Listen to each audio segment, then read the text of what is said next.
नवनवीन व्हिडिओ पाहण्यासाठी व आमच्या सोबत राहण्यासाठी चॅनलला सबस्क्राइब करायला विसरू नका। तर बघा काय बातमी, राज्य सरकारी कर्मचाऱ्यांचा संप मागे झालेला आहे। सेवानिवृत्तीचं वय 60 वर्ष करण्याची केली होती मागणी। शासनाच्या आश्वासनानंतर संप मागे घेतला। संपूर्ण देशात मागच्या 4 दिवसापासून सरकारी आणि राज्य सरकारी कर्मचाऱ्यांनी संप केला होता। केंद्र सरकारी कर्मचाऱ्यांच्या विविध मागण्यासाठी हा संप करण्यात आला होता। यासोबत सेवानिवृत्तीचं वय 60 वर्ष करण्याची कर्मचाऱ्यांची मागणी आहे।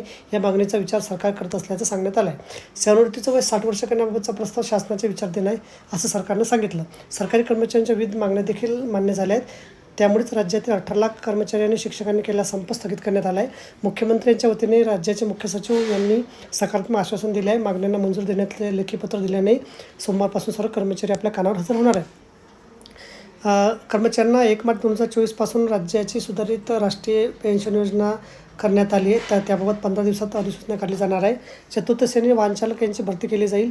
10-20-30 वर्ष सेवा केलेल्या कर्मचाऱ्यांना आश्वासित प्रगती योजनेचा लाभ शिक्षक आणि शिक्षकेतर कर्मचाऱ्यांना टप्प्याटप्प्याने लागू करण्यात येईल।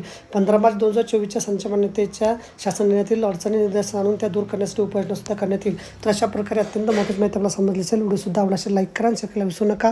धन्यवाद।